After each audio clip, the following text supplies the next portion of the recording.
have repeatedly claimed that it is, and this is a claim made in the SIR order itself, claim made by the CEC again and again on public platform, and a claim repeated by the Election Commission in an affidavit filed in the Supreme Court, that we are simply reiterating what we did in 2003. And as we can now see, in three critical respects: shifting the onus on the voter, requiring everyone to submit documents, and checking citizenship of every person.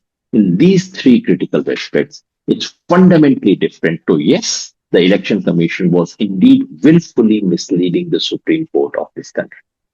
Willfully misleading the Supreme Court. That is, of course, language. Absolutely.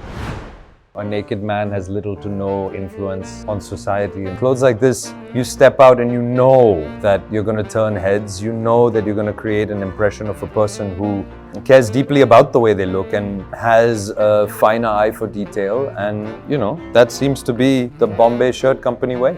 What I really love about these clothes, and I really mean this, is this looks like a man has walked into the room. I like that. It's nice. Hi, I'm Karan Thapar. Over the last few years, I hope you've been watching my program, The Interview on the Wire. During that period, I've interviewed doctors, politicians, businessmen, scientists, authors, and even the occasional Nobel laureate. For me, it's been exciting. I hope it's been enjoyable for you. But these, as you know, are tough times, and if this program is going to remain bold, independent, and sometimes even defiant, then I think we need your support. At the end of the day, it's a truism, but editorial independence is best defended by the viewers. So if you would like this program to remain the way it is, forthright, outspoken, and interesting, then would you consider supporting us? All you have to do is to click on the description at the bottom. But more than anything else, I hope you will continue to watch the interview. Your viewership means an awful lot to me.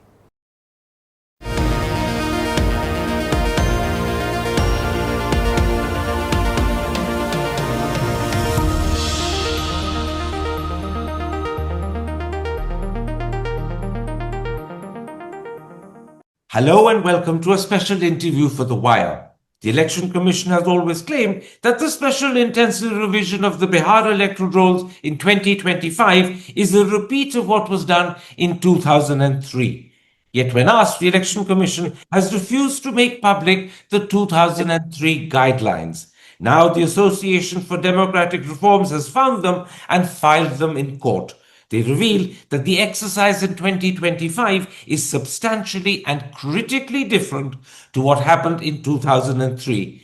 It's those differences that we shall focus on today. And then we shall ask, where does this leave the credibility of the Election Commission, and where does it leave the special intensive revision exercise of 2025? My guest is someone who's been following this subject very closely. He's the National Convener of the Bharat Jodo Abhiyan, Yogendra Yadav. Yogendra Yadav, the Election Commission has always maintained that the special intensive revision of 2025 is simply a repeat of the SIR done in 2003. However, the Election Commission has repeatedly refused to share the guidelines of the 2003 exercise. You've now found those guidelines and filed them in court, and it emerges that in several critical respects, the 2025 exercise is very different to the 2003 exercise. Let's start by focusing on those differences. For a start, paragraph 32 of the 2003 guideline says, and I'll quote, "It is not the job of the enumerator to determine citizenship of an individual. However, verification of citizenship is central to the 2025 exercise." Am I right in saying this is a critical difference and a fundamental one as well? Absolutely, Karan. This is such a critical expose. I'm holding the document that the ADR has filed in the Supreme Court. And it's sad that an independent organization has to search, dig, unearth something which should have been in the public domain all along. And yes, Basically, it demolishes the Election Commission's complete case on SIR because, in all critical respect, what happened in 2003 was fundamentally different from what is being presented today as a repeat. And Karan, thanks for starting with the most important of them all, because the 2025 SIR is being presented as an exercise to ensure that every single voter is a citizen. Now, of course, that should be ensured. But there has been a norm in the country that determining the citizenship of someone is the job of Home Ministry. And in line with the decision of the government, implementing that is the job of the Election Commission. This is not merely a norm. This matter went to the Supreme Court, and the Supreme Court had also said. So the line that you have read out from the 2003 guideline of what actually happened in 2003 is actually straightforward from the judgment of the Supreme Court. This happened in 1980s. The Supreme Court clearly said, this is none of your business. Please stay away from determining the citizenship of a citizen. This is not your job. If the government says Mr. XYZ is not a citizen, strike him off. But you should not be doing an inquiry. And so the interesting thing now, Karan, is that in 2025, the Election Commission says, we are only repeating what happened in 2003, so please go ahead and check every single person's citizenship. In 2003, the same exercise said, please do not check the citizenship. The gap and the difference could not be starker than that. Let me pursue this point one step further, because it's not just paragraph 32, which I quoted, that stipulates checking citizenship is not the job of the enumerator. Paragraph 66 seems to make the same point as well. Paragraph 66 of the 2003 guidelines specifies that the onus of proving citizenship lies only on applicants seeking inclusion in the electoral roll for the first time. It does not lie on every elector. Yet what they've done in 2025 is to make that onus a problem for every single elector. So it's not just one reference in 2003. There are multiple references which have been ignored this time around. Yes, Karan. The reference that we read out was a reference to what the investigator should do. In those days, there was no BLO. So the equivalent of the BLO was investigator. Now there is a whole section in the 2003 guidelines on the issue of citizenship. And it's very clear. It is so coherent. I wish the Election Commission were to simply implement that. Election Commission says that, look, there are cases where higher officials may look at the citizenship. What are those cases? Number one, if someone has already been declared a foreigner, strike him off, makes sense. Number two, if there are areas of the state which by the government have been declared as areas dominated or areas with substantial foreigner population. Incidentally, there is no such area declared by any government in Bihar. But the 2003 guidelines say, if an area has been declared, in that area, if there is someone who is seeking to become a fresh voter, and if that person does not already have a family in living in that area, in that case, the person has to give the citizenship proof. So it's even more tight than what you have said. Not everyone who's seeking to become a fresh voter has to prove citizenship. Only in designated areas dominate with substantial foreign population. If your family is not already living there, and that has no member of the family who has already been in the electoral rolls, and you want to be a voter in that area, then and only then you would be required to produce citizenship documents. All of this, which is pertinent to the 2003 guidelines, has been ignored, probably deliberately, by the Election Commission in 2025. Let's come to a second difference between the 2003 guidelines and the 2025 exercise. In 2003, documents were only sought in exceptional cases. For instance, if age or residence was in doubt and needed to be verified.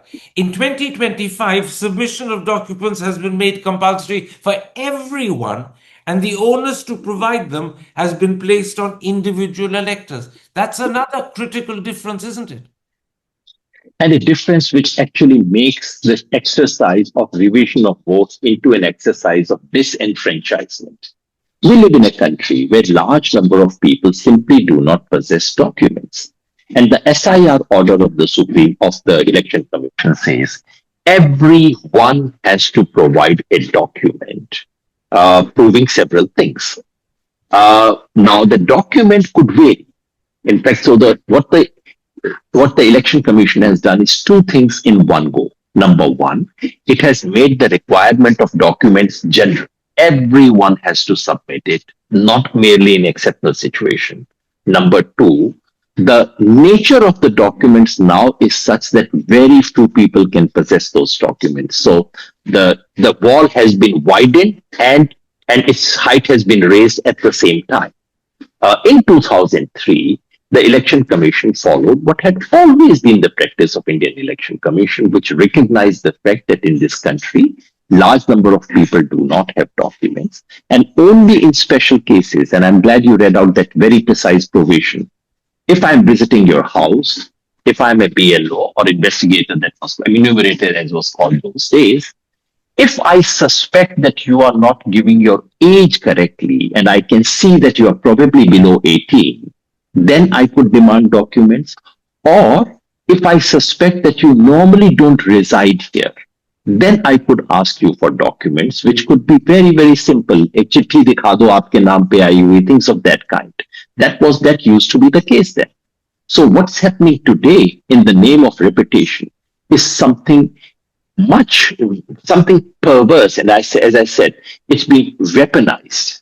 You summed it up very pithily. The wall has both been widened and its height has been increased. In a very real sense, this amounts to a double whammy. Let's then come to a third difference between the 2003 guidelines and the 2025 exercise. Paragraph 64 of the guidelines of 2003 says you are presumed to be a bona fide voter if your name is in the preceding electoral roll. In other words, if your name is in the electoral roll prior to the one that exists, you're presumed to be a bona fide voter. In 2025, that has changed. You are only presumed to be a bona fide voter if your name is in the 2003 electoral roll and not any of the revisions that happened after 2003. Everyone else has to furnish proof according to their year of birth. This is another critical difference, isn't it? A difference of constitutional significance, because what it does is that the presumption of citizenship has been overturned. And that's why I say what's happening in SIR is not a revision of voters list in Bihar. It is a revision of the fundamental principles governing voting rights in this country have been made to stand on its head. For the last 75 years, the rule has been presumption of citizenship. I come to your house. I assume that if you live in India, you must be an Indian citizen. Unless I have specific information against you, I would just assume that you are an Indian citizen, especially if your name was in the voters list, which is preceding the draft list that I have in my hand. It is for the first time in the history of this country that your being in the voters list till yesterday is of no consequence whatsoever for SIR 2025. You could be there, but sorry, you did not submit your form or whatever. Your name has been deleted. And you would say, but I've been voting for the last 20 years. The Election Commission says, so what? Were you there in 2003? Now, suddenly, one set of voters list has been privileged over others. And once again, may I suggest that this also violates an order of the Supreme Court. The Supreme Court had clearly said that if you are already on the pre-existing voters list just before whatever revision is taking place, then your being there has to be given a probative value. It has to be given a weight. It has to be, the presumption is that everything is in your favor.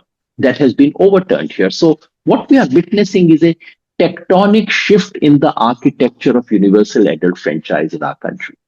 If I'm correct, you were referring there to the Lal Babu Hussain Supreme Court order. It came somewhere in the 80s. It's an order of almost 45 years standing, which has been ignored by the Election Commission. Which has been ignored by the Election Commission only in 2025.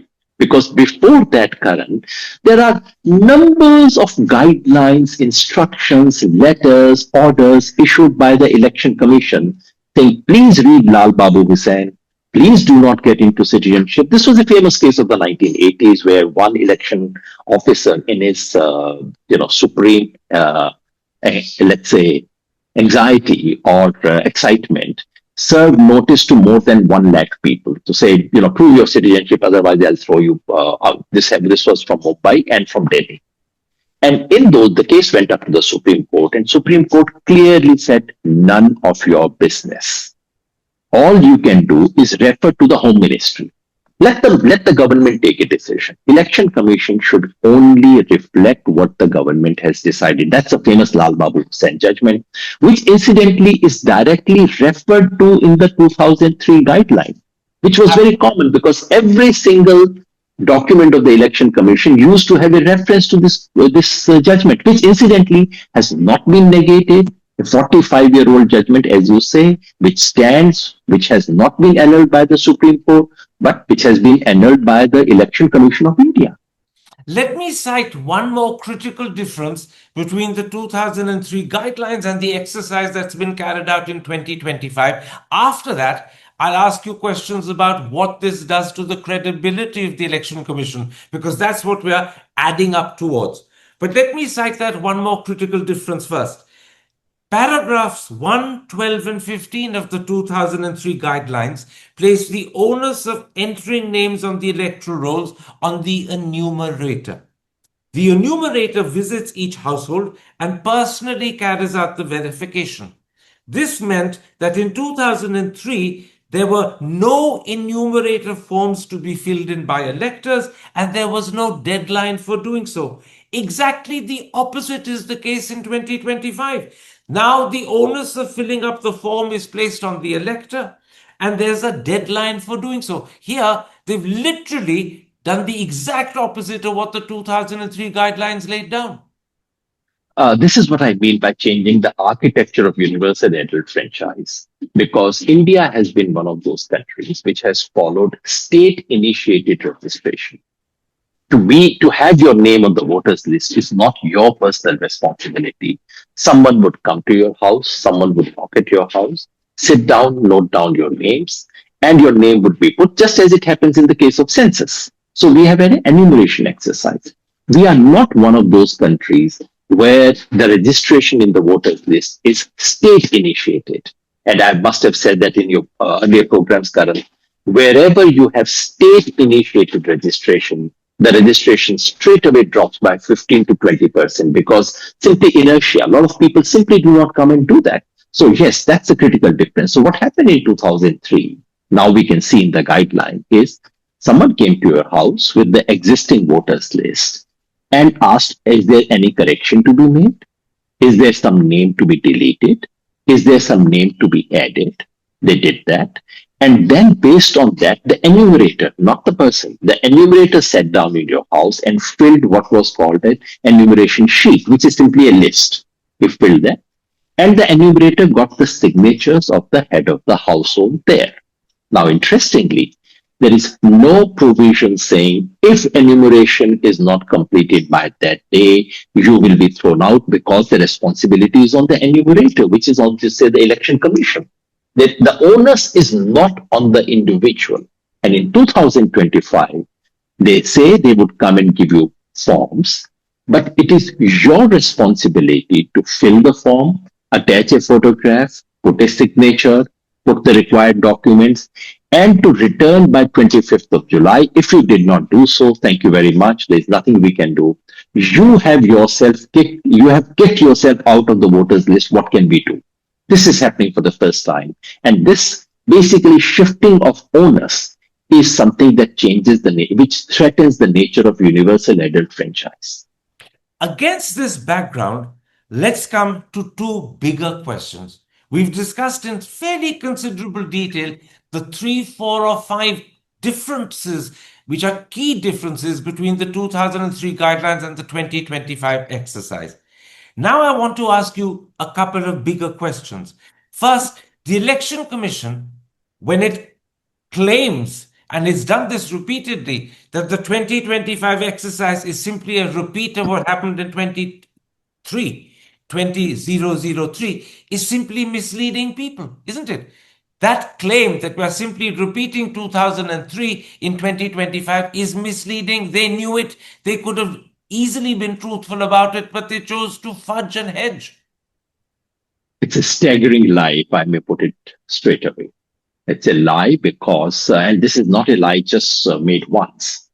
Karan, if you say, I'm repeating something that I did in my show 5 years ago, all you would do is to attach a copy of that particular show. This is a format. Or if someone says, I'm copying a format from the BBC, you would pick that up and say, okay, this is what the format looked like.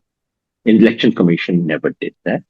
They have repeatedly claimed that it is, and this is a claim made in the SIR order itself, claim made by the CEC again and again on public platform, and a claim repeated by the Election Commission in an affidavit filed in the Supreme Court, that we are simply reiterating what we did in 2003. And as we can now see, in 3 critical respects, shifting the onus on the voter, requiring everyone to submit documents, and checking citizenship of every person. In these 3 critical respects, it's fundamentally different to, yes, the Election Commission was indeed willfully misleading the Supreme Court of this country. Willfully misleading the Supreme Court. That is, of course, language. Absolutely. I mean, if you look at this, now, Karan, if I go to the court, if I go and defend this, the first document that I should file is the guideline of 2003. Doesn't that itself prove mala fide? If I'm not producing that document, in fact, there should have been a proactive disclosure. Why should anyone even ask you for something if you are saying we are repeating that exercise? So yes, to my mind, it is a willful misleading of the court. Let's then come to the second big question, because the Election Commission has also claimed that the 2003 guidelines cannot be found. And yet, not only have you found them and tabled them in court, but yesterday's Economic Times extensively quoted from them. Once again, by refusing to make public a document that clearly did exist, and by instead maintaining that it cannot be found, once again the Election Commission was misleading the public. Yes, the claim that it could not be found is there in the media. That claim, fortunately for Election Commission, is not something they have made on affidavit in the Supreme Court. Otherwise, that would have been a crime straight away. But you see, so my simple case is this. I'm saying, if you say I've modeled this exercise on what happened in 2003, you should have simply placed it in the court. They did not. There was an RTI by RTI activist Bharat was demanding this. The Election Commission of India refused to give it. Then there is a news report in the Scroll, which went and asked them. In that news report, the informal answer, I'm sure this is sources to say we can't get the file. Now, interestingly, Karan, this is not a confidential document. We are not dealing with the tender document of a defense equipment. I mean, this is a public document, should have been there. I asked around and everyone laughed at it and said, can the Election Commission possibly not have that document? And interestingly, when we tried to access it, we found that that particular section of the Election Commission had been put behind firewalls. So yes, there was a deliberate, because they knew it. They knew that once it comes in the public domain, it would discredit their case completely. So yes, there was a deliberate attempt at hiding a document that should have been a public document all along. That should have been the first document that the Election Commission on its own should have put in the public domain. Let me then ask you, how much has this damaged the credibility of the Election Commission? It is a critical institution as far as the holding of free and fair elections is concerned. How much has its credibility been damaged? First, by not making public the 2003 guidelines and claiming that it can't be found, and secondly, by claiming that they are following the 2003 procedure when it turns out that they have not followed it in critical, important respects at all. So, how much is the credibility of the commission damaged? Both these things put together. Number one, the claim that I'm not doing something new, I'm only doing something that happened earlier, but I won't tell you what happened earlier. Once someone does this, you clearly start questioning that person's motives. And normally we should not, a constitutional institutions, we should presume that they are acting in good faith. But if you put these two things together, then you're bound to ask yourself, what exactly are they up to? Why are they playing these devious games? What is the intent of what is being done here? And once you start asking these questions, then you have to take those critics seriously who are saying that this is actually not electoral roll revision. This is NRC being done from the background, from the back door, because this insistence on citizenship, checking the citizenship, and the insistence that we will not accept Aadhaar, both these things point to just one thing. We wanted to do NRC from the Home Ministry, but no, we won't do it. Let's use the Election Commission to do that. And the Election Commission is more than willing to play this game, a devious game. That's the kind of question that you are forced to ask yourself once everything comes together. This also means that the Election Commission is allowing itself to be used by the Home Ministry and the government. I'm afraid in the last 2 or 3 months that I've given these interviews, very often I slip from saying Election Commission to saying the government to saying the BJP, because all three seem to be in perfect synchrony. Election Commission does something, BJP defends it, the government starts prosecuting those who ask questions of the Election Commission. So all three of these, who have no business to be connected to each other, seem to be very closely aligned with one another. Let me ask you one more critical question. What does this now mean about the 2025 Special Intensive Revision? In the light of all that we've discussed, and in the light of the damaged credibility of the Election Commission, how does this 2025 exercise now stand? We don't know, Karan, because the elections have been announced, model code of conduct is in force, and the law of the land is that once elections start, once this process is set in motion, the courts are not supposed to interfere with that. That's a constitutional provision. So we do not know how much the courts may be willing now to intervene in Bihar elections now that the process has been set in motion. So it is possible that the Election Commission may well have succeeded by suppressing this information till the date that model code of conduct was called. So I do not quite understand what can be done in the Supreme Court now as far as Bihar is concerned, unless the Supreme Court says the whole thing needs to be scrapped altogether, which to my mind would be a completely legitimate position to take. But I'm not a student of law. I would not be able to say that. But in the case, it does do one thing. The credibility, because that is not something which is determined by model code of conduct. People sense that the umpire is playing fair. It discredits the umpire even further. And you begin to see the umpire not as an umpire, but as three more members of the team that is fighting against you. So the Election Commission has discredited itself very substantially. And I feel very sad, Karan, because we've seen good days of the Election Commission. People remember Mr. Session, but I particularly remember Mr. Lingo because Mr. Session had his own perks. Mr. Session finally contested election, which was not quite something that's done. But I remember the days of J.M. Lingo, someone who was proper, someone who wouldn't care two hoots about what anyone said, and simply implemented the what the Constitution required. This was the great election in Jammu and Kashmir held in 2004, 2002, and a very, very difficult election carried out in Gujarat in 2002.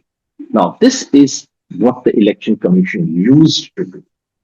This is also a moment to remember the very first election commissioner of India, Mr. Sen. For that election commission to reach this level is indeed very sad and very embarrassing for an Indian. My last question. We don't know whether the court will intervene at this stage because the election dates have been announced, the model code is come into effect. But clearly, the Election Commission intends to replicate the 2025 Special Intensive Revision in the rest of the country. Plans are underway to hold it in West Bengal, in Orissa, in Assam, and many other parts, including Tamil Nadu. Given that if that is done the way the 2025 exercise was done, the whole country will suffer the way Bihar has suffered. Do you plan to raise this issue in the court? Indeed, Karan, and that's where I have greater hopes because in Bihar case, we do not know how much of this damage can be undone now at this stage. But in the rest of the country, and incidentally, the SIR is an order for the entire country with no single exception. So yes, what we have witnessed now is something that we have already brought it to the attention of the court. And my understanding is that if the court can be persuaded to say, all right, you want to replicate 2003, go back, read 2003 and replicate it all over the country. I, for one, would have no objection whatsoever if the Election Commission of India actually wants to replicate 2003. So yes, it would have implication for the rest of the state because SIR order as it stands today cannot be allowed to be replicated in the rest of the country. The disaster that we have seen in Bihar cannot be allowed to be replicated in the rest of the country. Three specific things must be changed in line with 2003. Number one, no enumeration form, no deadline for citizen. Number two, no universal requirement of certificates. Number three, no checking or verification of citizenship by the Election Commission. These three changes must be made before SIR is taken to any state outside Bihar. Yogendra Yadav, thank you very much for your analysis and understanding and for pointing out the critical differences, and they are extremely important differences between the 2003 guidelines and the actual exercise being carried out in 2025. I thank you for your time. Take care. Stay safe. Hi, I'm Karan Thapar. Over the last few years, I hope you've been watching my program, The Interview on the Wire. During that period, I've interviewed doctors, politicians, businessmen, scientists, authors, and even the occasional Nobel laureate. For me, it's been exciting. I hope it's been enjoyable for you. But these, as you know, are tough times, and if this program is going to remain bold, independent, and sometimes even defiant, then I think we need your support. At the end of the day, it's a truism, but editorial independence is best defended by the viewers. So if you would like this program to remain the way it is, forthright, outspoken, and interesting, then would you consider supporting us? All you have to do is to click on the description at the bottom. But more than anything else, I hope you will continue to watch the interview. Your viewership means an awful lot to me.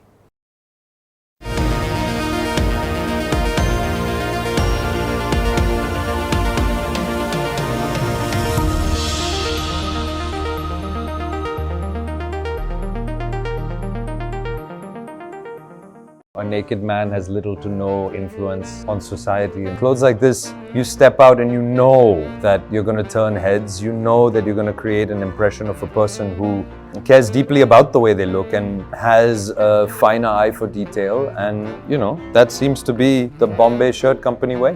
What I really love about these clothes, and I really mean this looks like a man has walked into the room. I like that. You know, it's nice.